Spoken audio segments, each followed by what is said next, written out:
Hello Krishna, Sundaramurthy பேசுறேன். சுந்தரமூர்த்தி சாரா? தர்ஷினி பேசணுங்கறா. தர்ஷினியா? கொடுங்க. ஏய் போன்ல தர்ஷினி. ஹலோ குட்டிமா, நல்லா இருக்கியா?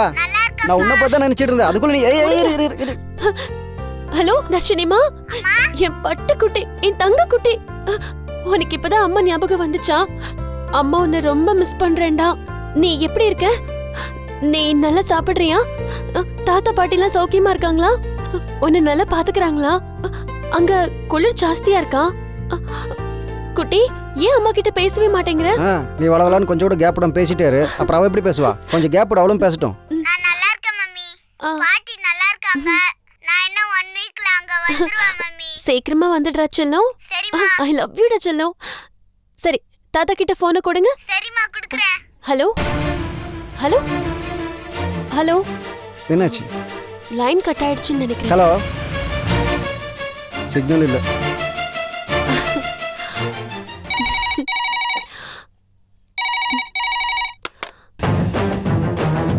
ஹலோ. ஆபீஸோட போன் ரிசீவரை கீழே எடுத்து வச்சிட்டா என்னால உன்கிட்ட பேச முடியாதா? என்ன நீ என்ன அவ்வளவு பெரிய புத்திசாலியா?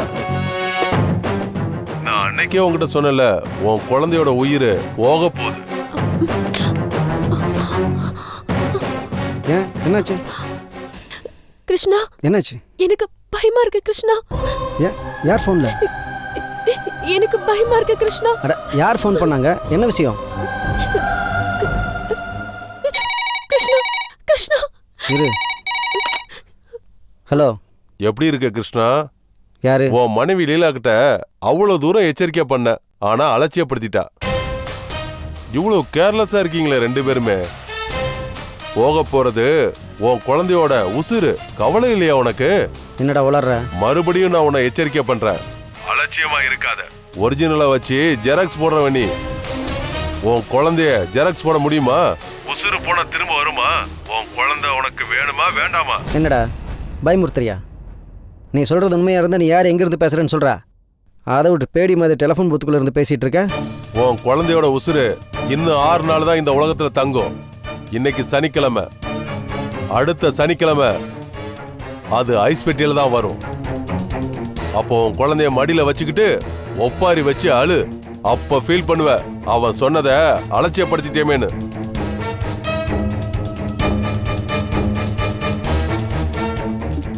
கிருஷ்ணா, என்னங்க சொன்னா?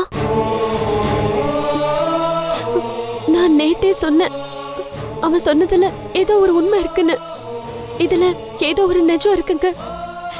என் குழந்தை உயிருக்கு ஆபத்து இருக்கு, ஏதாவது பண்ணுங்கன்னு சொன்னேன். கிருஷ்ணா கிருஷ்ணா.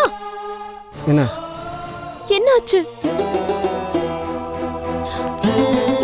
நம்ம போய் சண்முகத்தை பார்த்துட்டு வந்துடலாம். என்ன? வா, டென்ஷன் ஆகுதா? வா வா.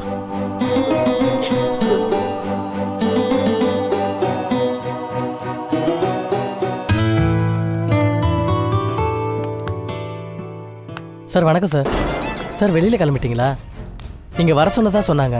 நீ ஒரு வாரமா ட்ரிப் ஷீட்டே கொடுக்கலையாமே? சாரி சார், குடும்பத்தில் ஒரு சின்ன பிரச்சனை, அதனால தான் கொடுக்க முடியல.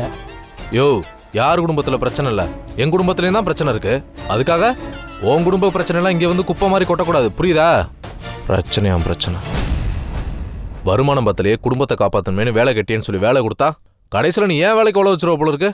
ஒரு வாரமா நீ ட்ரிப் ஷீட் கொடுக்கல, ஆபீஸ்ல என்ன பிடிச்சி ஏறியாருன்னு ஏறாங்க. என்னையா நினைச்சிட்டு இருக்க நீ?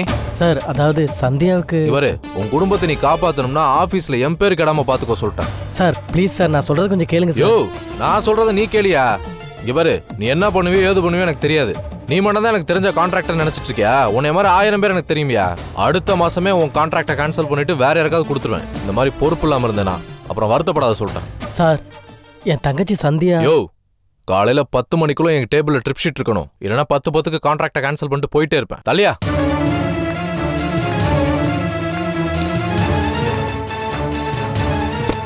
இடியட் ராஸ்கர், நம்ம கையிலே மாட்ட மாட்டேங்கிறாங்க.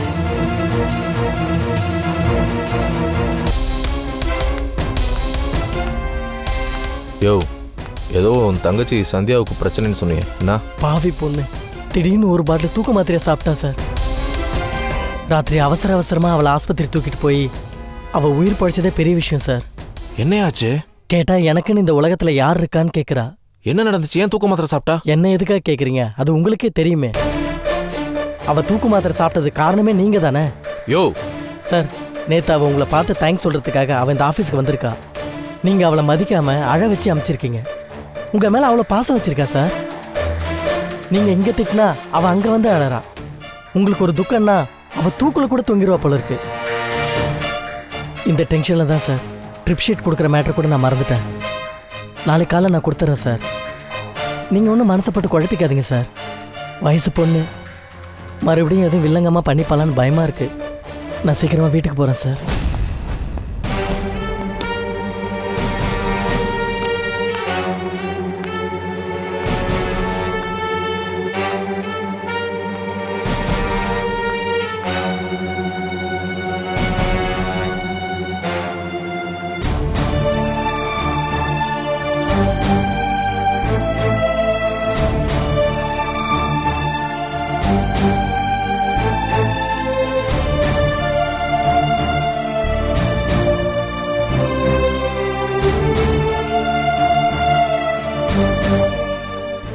அவன் 2 தடவை ஃபோன் பண்ணப்பையும் லேண்ட்லைனுக்கு மட்டும் தான் ஃபோன் பண்ணானா?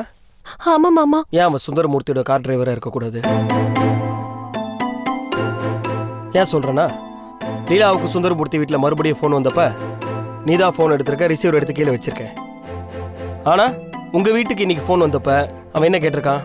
ஆஃபீஸ் ஃபோன் ரிசீவர் எடுத்து கீழே வச்சிட்டிங்கன்னா என்னால் உங்ககிட்ட பேச முடியாது அப்படின்னு கேட்டிருக்கான். அப்படி தானே? கிருஷ்ணா சுந்தரமூர்த்தி வீட்டில் ரிசீவர் எடுத்து கீழே வச்சது அந்த ஆளுக்கு எப்படி தெரிஞ்சது? பாயிண்ட் நம்பர் 1, நான் அந்த டிரைவரை கண்காணிக்க சொல்கிறேன். பாயிண்ட் நம்பர் 2, கண்டிப்பாக அவனுக்கு இது ப்ரொஃபஷனலாக இருக்க வாய்ப்பே கிடையாது. ஏன் சொல்கிறேன்னா, ஒரு ப்ரொஃபஷனலிஸ்ட்டு இந்த மாதிரி அமைச்சராக பேசி மாட்டிக்க ட்ரை பண்ண மாட்டான். அவன் உங்கள் பொண்ணு பேசின அதே நேரத்துக்கு தான் ஃபோன் பண்ணியிருக்கான். ஒருவேளை உங்கள் பொண்ணு உங்ககிட்ட பேசின விஷயம் அவனுக்கு தெரிஞ்சிருந்தா கண்டிப்பாக அவங்களுக்கு ஃபோன் பண்ணியிருக்க மாட்டான். சுந்தரமூர்த்திக்கு அவனுக்கும் நேரடியாக தொடர்பு இருக்க வாய்ப்பு இல்லைன்னு நினைக்கிறேன். அவன் எப்படியோ ஊருக்கு போன விஷயத்தை எல்லாம் தெரிஞ்சு வச்சுக்கிட்டு தான் உங்களை மிரட்டியிருக்கான். அவன் யாருங்கிறத தான் இப்போ நாம் கண்டுபிடிக்கணும். அது யாரா இருக்கும் மாமா? அது யாரா வேணா இருக்கலாம். சுந்தரமூர்த்தி வீட்டில் வேலை செய்கிற வேலைக்காரனாக இருக்கலாம், இல்லை உங்களுக்கு தெரிஞ்சவங்களா இருக்கலாம், இல்லைனா சமீபத்தில் நீங்கள் யார்கிட்டயாவது பழகி அவங்க கூட பகையானவங்களா கூட இருக்கலாம், இல்லை கிருஷ்ணாவுடைய ஜெராக்ஸ் கடைக்கு வர கஸ்டமராக கூட இருக்கலாம். சுந்தரமூர்த்தி வெளியில் போயிருக்கிற விஷயம் தெரிஞ்ச அவங்க ஃப்ரெண்ட்ஸாக கூட இருக்கலாம். இப்ப ஞாபகம் வருது மாமா. என்ன? அந்த பல்தேவன் ஒருத்தர் ஒரு நாள் சுந்தரமூர்த்தி ஆபீஸ்ல சிலையை கொண்டு வந்து வச்சாருல்ல, அவரை நான் மறுபடியும் மீட் பண்ணேன் மாமா. என்ன சொன்னாரு? மறுபடியும் ஃபோன் பண்ணி என்ன சண்முகத்துக்கிட்ட மாட்டி விட்டுறாதன்னு என்ன கிண்டல் பண்ணிட்டு போனாரு மாமா. ஒருவேளை உனக்கு ஃபோன் பண்றது அவனா கூட இருக்கலாம். அப்போ என் குழந்தைக்கு ஆபத்து இல்லைன்னு சொல்றீங்களா? அப்படி சொல்லலை. எனக்கு சுந்தரமூர்த்தியோட நம்பர், அவர் எங்கே தங்கியிருக்காருன்ற டீட்டெயில்ஸ் இதெல்லாம் எனக்கு கொடுத்தீங்கன்னா நாங்கள் லோக்கல் போலீஸ் அலர்ட் பண்ணி அவங்கள வாட்ச் பண்ண சொல்லுவேன். எதுக்கும் நாம் கொஞ்சம் எச்சரிக்கையாக தான் இருக்கணும். சண்முகம், அடிக்கடி லேண்ட்லைனுக்கு ஃபோன் வருது. யார் பண்ணுறாங்க என்னன்னு ஒன்றும் தெரியறதில்ல. அந்த கிறுக்குங்கிட்ட ஃபோனில் பேசினதுக்கப்புறம் ஒரு வேளை இவன் தான் ஃபோன் பண்ணுறோன்னு நினச்சி ஃபோன் அட்டன் பண்ணவே பயமாக இருக்குது. கண்டிப்பாக அட்டன் பண்ணணும். அதுவும் இல்லாமல் ரொம்ப நேரம் நீங்கள் பேசணும். அப்போ தான் காலை எங்கேருந்து வருதுன்றதை ட்ரேஸ் பண்ண ஈஸியாக இருக்கும். உங்ககிட்ட பேசினதுக்கு அப்புறம் தான் கொஞ்சம் பதட்டம் குறைஞ்சிருக்கு மாமா. கவலைப்படாது இல்லைல்ல. இப்போலாம் ரவுடி மாதிரி, குழந்தை மாதிரி, லேடி வாய்ஸில் பேசுகிற மாதிரிலாம் அப்ளிகேஷன்ஸ் எல்லாம் நிறைய இருக்குது. பேசுகிறவன் யாராக இருந்தாலும் அவனை கூட சீக்கிரம் கண்டுபிடிச்சிடலாம். கவலைப்படாம தைரியமா போ. சரி மாமா, நாங்கள் கிளம்புறோம். சரி, இளவரசி எப்படி இருக்காங்க? உங்களுக்கு விஷயமே தெரியாதா? அக்காவுக்கும் மாமாவுக்கும் டைவர்ஸ் ஆயிடுச்சு. என்ன உளர்ற? உளரல மாமா, உண்மைதான் சொல்றேன். இது அக்காவே உங்ககிட்ட சொல்லியிருப்பாங்கன்னு நினைச்சேன். எவ்வளவு பெரிய விஷயம்! என்கிட்ட அண்ணனோ அண்ணியோ யாருமே சொல்லலையே. மாமா கான்டாக்ட்லயே இல்ல. அக்கா ரொம்ப விரக்தியில இருக்காங்க மாமா. சரி, நான் பாத்துக்கிறேன். நீ கவலைப்படாம போ. சரி மாமா, வாங்க. வரேன் சார். சரி.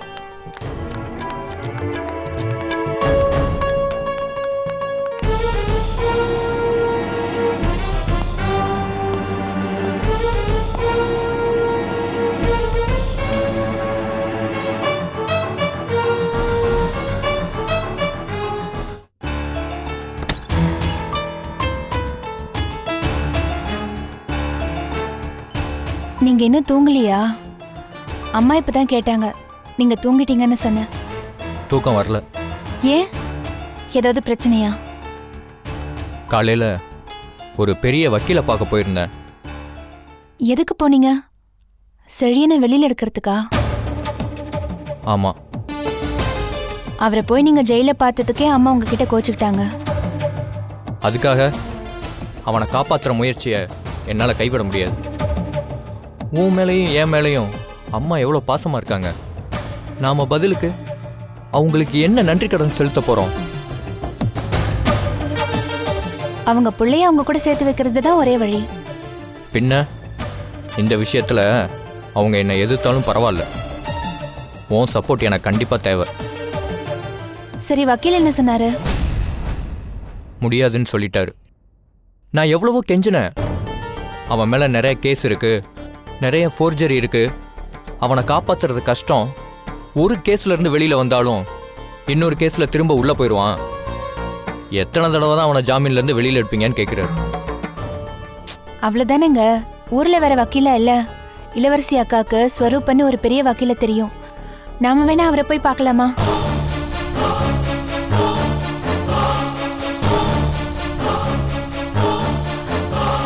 அத்தை,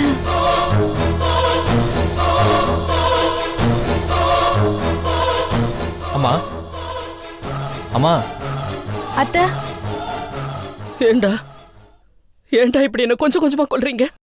ஒரேடியா கொன்னுடுங்க. அம்மா என்னம்மா? நான் தான் அவனை போய் பார்க்காத, அவனை காப்பாத்த முயற்சி பண்ணாதன்னு சொன்னேன்ல. அது எப்படிம்மா விட முடியும்? என்னத்த நீங்க பேசுறீங்க? டேய், நீ பேசாதடி. கூட்டு களவாணி. அத்தைக்கு தெரியாம வேற நல்ல வக்கீலா பார்க்கலன்னு ஐடியா கொடுக்கறியா நீ? எவ்வளவு நம்பின உன்ன. கடைசியில் நீமா சந்தியா? ஒருத்தர் புள்ள இல்லைன்னு எவ்வளவு வருத்தப்படுறாங்க. அதுக்காக பூஜை புனஸ்காரம் எல்லாம் பண்றாங்க. அவங்களுக்கெல்லாம் குழந்தை பிறக்க மாட்டேங்குது. என்ன மாதிரி பாவிக்குதான் பாவப்பட்ட பிள்ளையெல்லாம் பிறக்குது. பேசாம ஒரு மலடியாவே இருந்திருக்கலாம். ஊருக்கும் எந்த நஷ்டமும் இல்லாம உள்ளுக்குள்ள என்னோடைய போயிருக்கும். அந்த விதத்துல நான் ஒரு துரதிர்ஷ்டசாலி. என்னம்மா நீங்க? ரத்த பாசம் தான் பெருசுன்னு சொல்லுவாங்க.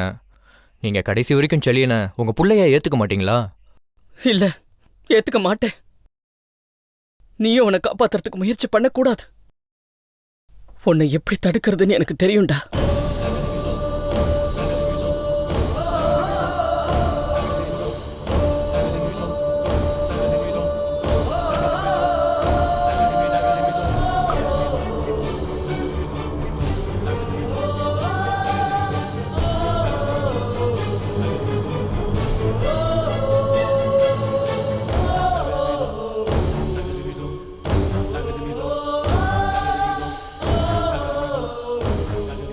சத்தியம் பண்றா. இனிமேல் செழியனை பார்க்க மாட்டேன், அவனை காப்பாத்த முயற்சி பண்ண மாட்டேன்னு சத்தியம் பண்ணு. மா, இப்ப நீ சத்தியம் பண்ண போறியா இல்லையா? இல்ல, இதோட விளைவுகள் பயங்கரமா இருக்கும்.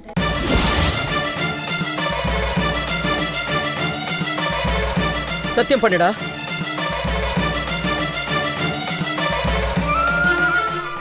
பண்ணு.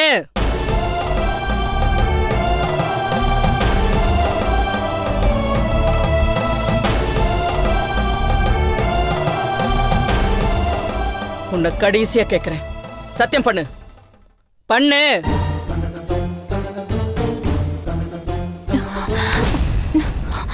சந்தியா, என்ன மன்னிச்சிடுங்க அத்தை. செழியனால பாதிக்கப்பட்ட நானே சொல்றேன். செழியன் காப்பாத்து படணும், உங்க கூட வந்து சேரணும். ஊருக்கெல்லாம் நல்லது செய்யற நீங்க உங்க வயித்துல பிறந்த பிள்ளைக்கு இந்த கொடுமையை செய்யக்கூடாது. தாய் பாசம் மன்னிக்கணுமே தவிர தண்டிக்க கூடாது. அப்புறம் எந்த தாய்க்குமே மதிப்பில்லாம போயிடும். அதனால நீங்க எங்களை வெறுத்தாலும் பரவாயில்ல, நாங்க எங்க முயற்சிகளை செஞ்சுக்கிட்டு தான் இருப்போம். தயவு செஞ்சு எங்களை தடுக்காதீங்க.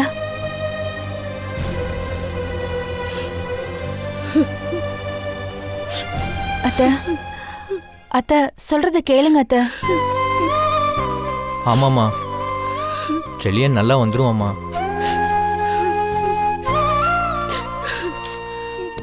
அத்தை,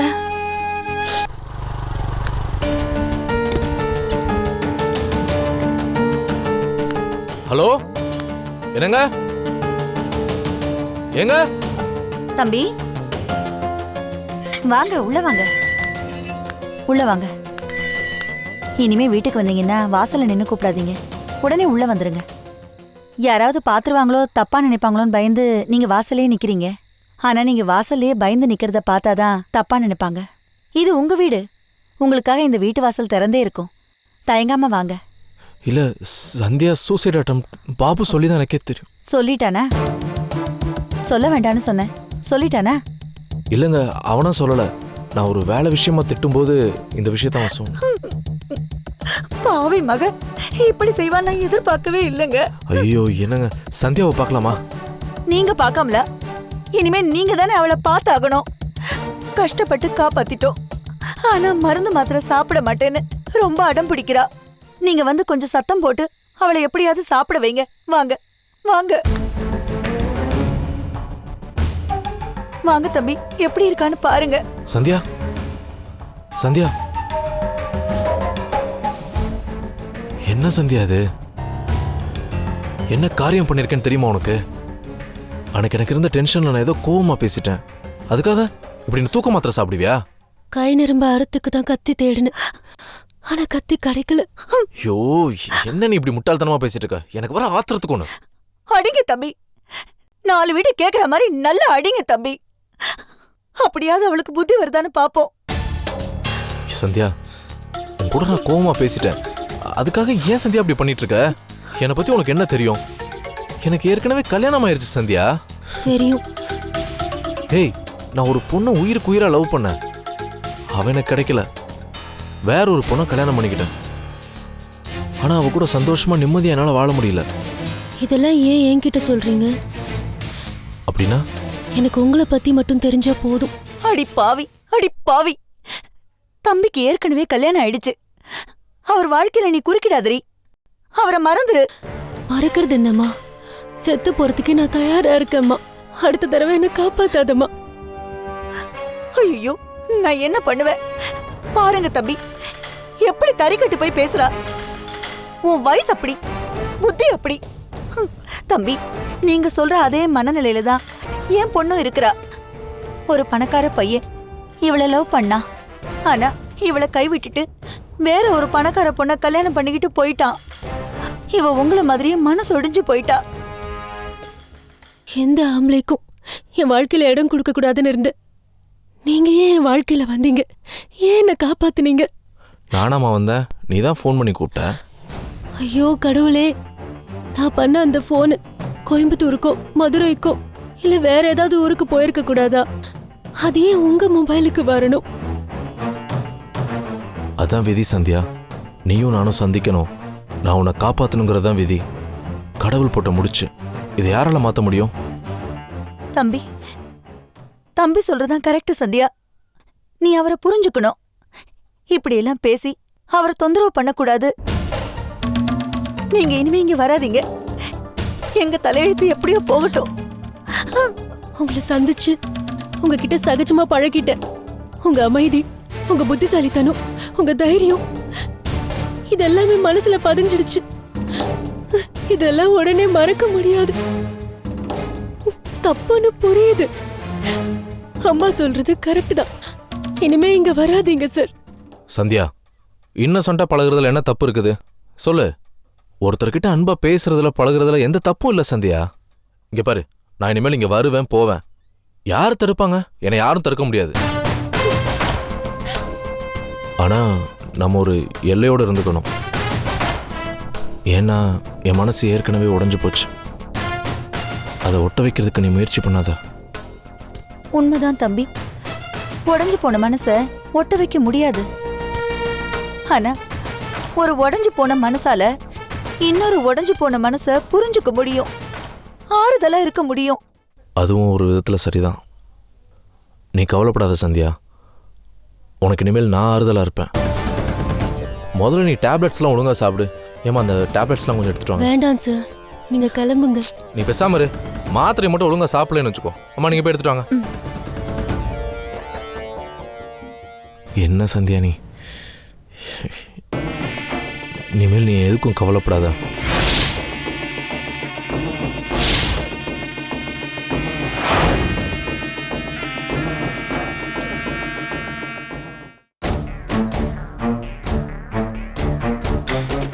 சார் இந்தாங்க 25 lakhs செக்கு. உங்கள் சாக்லேட் ப்ராடக்ட்டுக்கு பெங்களூர் ஏரியாவுக்கு நாங்கள் ஏஜென்ட்ஸ் எடுக்கிறதுக்காக கொடுக்குறேன். ரொம்ப தேங்க்ஸுங்க.